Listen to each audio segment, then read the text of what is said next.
मैं तो तेरे याद की दिया,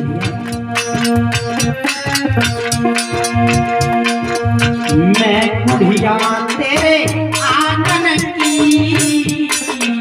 मैं बुढ़िया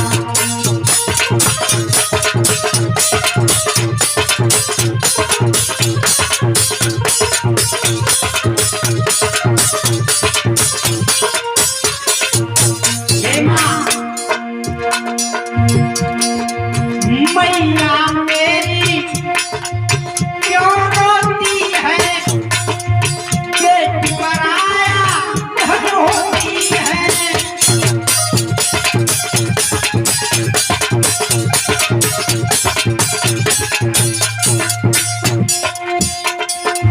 धन वाले आए निर्धन की,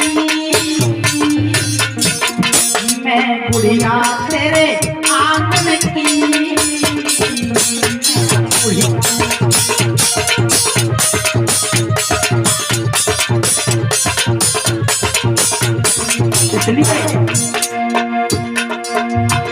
जनक रो रहे हैं और एक ही बात कहते हैं संसार के लोगों, ये बेटी झूठी तेरो प्यार को किया, झूठी तेरो प्यार, झूठी तेरो प्यार को, झूठी तेरो प्यार।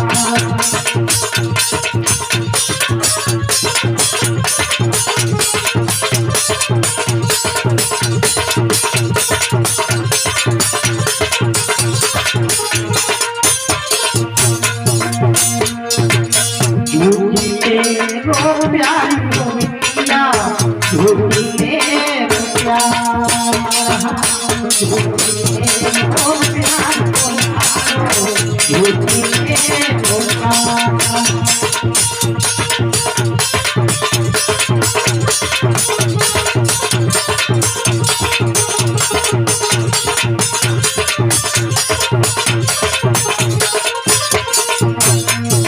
जनक रोते हैं, कहते हैं कौन मुझे अब आना देगा, कौन मुझे अब आना देगा।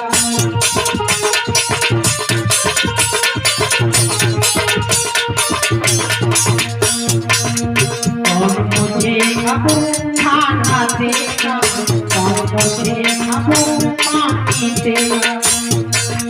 झूठी तेरो प्यार को कितना, झूठी तेरो प्यार, झूठी तेरो प्यार को, झूठी तेरो प्यार।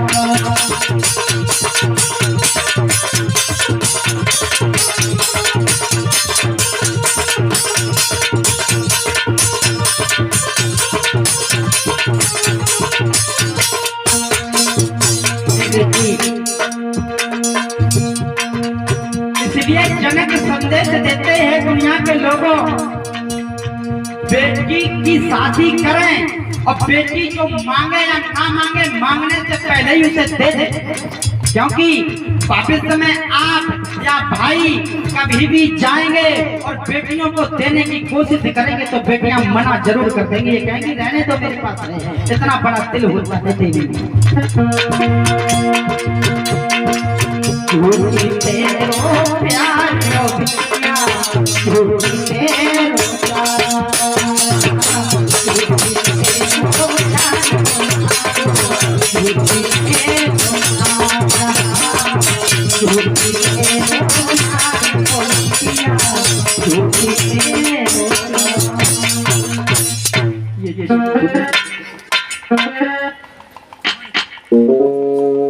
जनक संदेश देते हैं, बेटी जो मांगे, उन माँ बाप का दिल देखिए, लोग अपनी जेब का एक पेन देने में झिझक जाते हैं, लेकिन माता पिता हंसते हंसते अपने दिल के टुकड़े को दूसरों को सौंप देते हैं और कहते हैं बेटी जाना, पति परमेश्वर की सेवा करना, सास ससुर की सेवा करना, घर को लेकर के चलना। आज सीता जी की विदाई की जनक महाराज रो रहे हैं पर विदाई कर रहे हैं। जनक महाराज ने दशरथ से मिले हैं और कहा हे महाराज जनक ने कहा हे महाराज दशरथ, यदि भविष्य में हमारी बेटियों से कोई अपराध हो जाए या कोई गलती हो जाए तो एक बार महाराज जनक की ओर देख लेना। वैसे तो हमारी बेटी धर्म के योग्य है, कभी ऐसी गलती होने नहीं देंगी।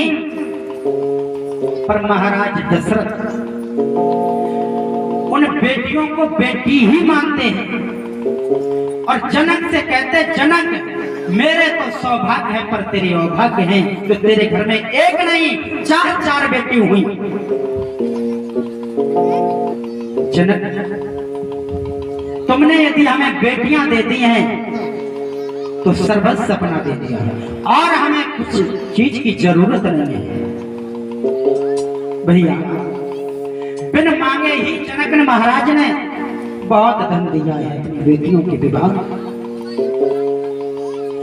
विदाई की। डोली जब तक दिखाई देती रही तब तक तो महाराज जनक देखते रहे। जो डोली आंखों से उजल हुई, महाराज जनक अंदर गए। महाराज जहां माता जानकी रहती थी किलोले करती थी उस जगह को देख करके महाराज जनक से रहा था। ये कहते मेरी सीता यहीं पर खेला करती थी, उसकी यादों में किलोले किया करते थे, उसके साथ आनंद लिया करते थे, हंसी मजाक किया करते थे। वही भाई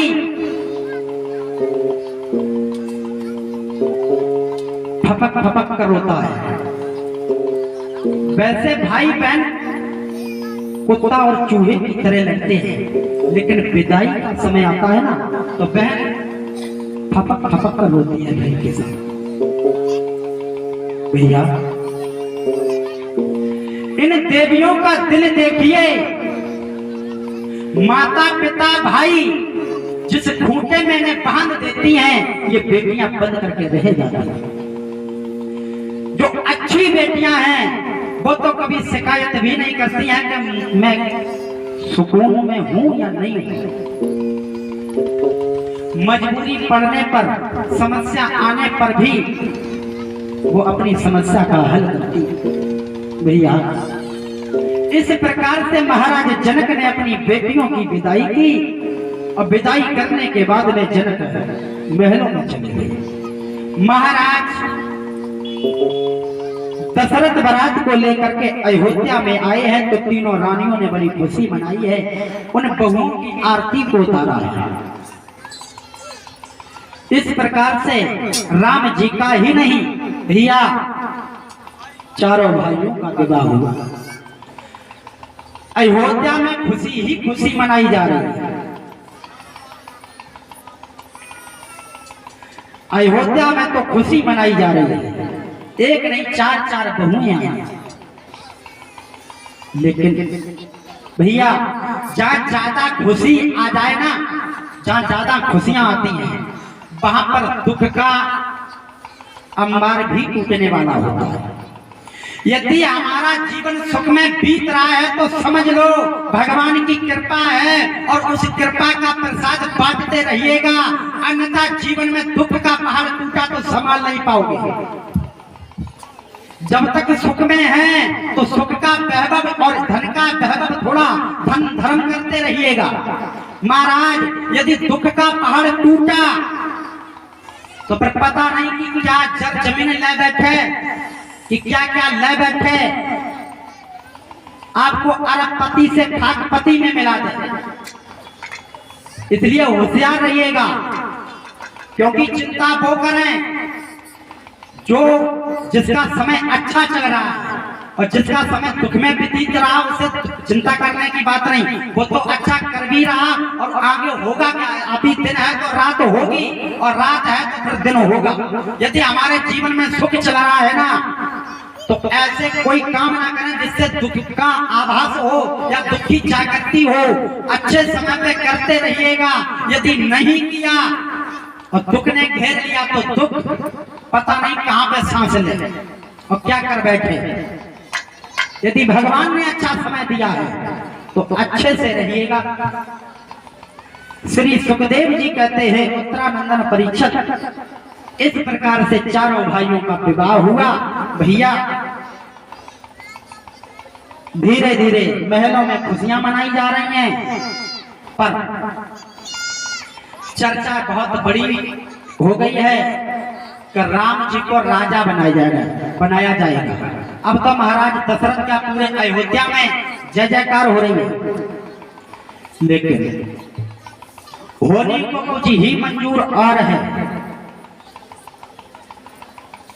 श्री सुखदेव जी कहते हैं उत्तरानंदन परीक्षित सुख चल रहा है और सुख चलने के बाद में महाराज इन्हीं राम के जीवन में दुख का अंबार टूटा अयोध्या में। आगे की कथा कल से होगी। राम वनवास केवट संवाद और कल भगवान कृष्ण का अवतार होगा। किस प्रकार से भगवान ने मथुरा की जेल खानों में जन्म लिया। इसलिए सभी माताओं बहनों भाई बंधुओं से निवेदन है कि जो भी भगवान ने आपको दिया हो और उनके लिए फूल माला टॉफी दही मक्खन मिश्री उनके जन्मोत्सव पर लाए और भगवान का जन्म बड़े धूमधाम से मनाए। इस प्रकार से